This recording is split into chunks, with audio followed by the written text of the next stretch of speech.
Hey everyone, my name is Dylan. I'm going to be responding to the prompt about the Starbucks incident and Jonathan Cahn's argument that what happened wasn't just implicit bias, it was actually racism.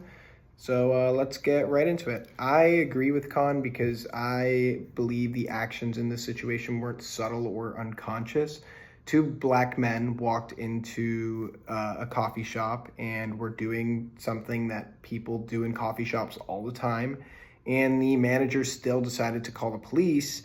That kind of reaction doesn't really go beyond a quick hidden bias. It's a direct act of unequal treatment.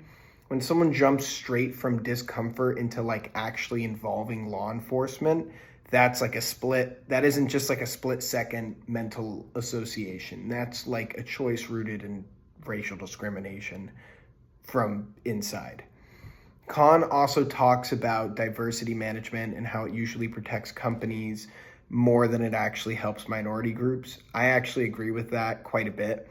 A lot of these programs might sound good on press releases or when the media talks about them, but they don't actually change the hiring process or practices, and they don't change the work culture itself.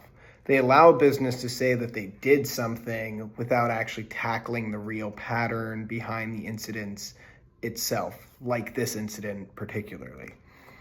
Starbucks responded with a single day training for thousands of employees. And although a 1 day training might raise a little bit of awareness, it's not really going to fix a system that allows this kind of thing to happen on a frequent basis. Real changes need to be ongoing. They can't just be like something you toss out there every once in a while when people are upset and then reel back in when you're back on making your profits. It needs to be like an honest conversation. There has to be real examples and follow-ups and not quick sessions that everyone forgets the next day, because that's not helpful to anyone.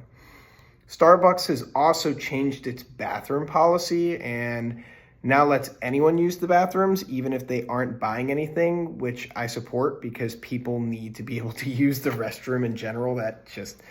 Everyone's a human being. To tell people they can't use the restroom because they're not spending money is pretty inhumane in my opinion.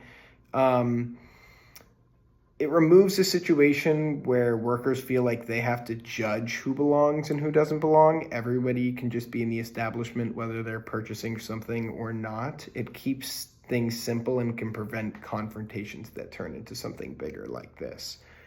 Overall, I think that Kahn was right to call the situation what it was. It wasn't an unconscious mistake. It was racism, and fixing that requires more than one-time corporate workshop. It requires consistent change in how people actually treat, or how people are treated, and how employees are trained to respond to situations without biases or discrimination, especially situations like that. So that's basically all I have to say on this situation, and I'm gonna get going now. Have a good one. Bye, guys.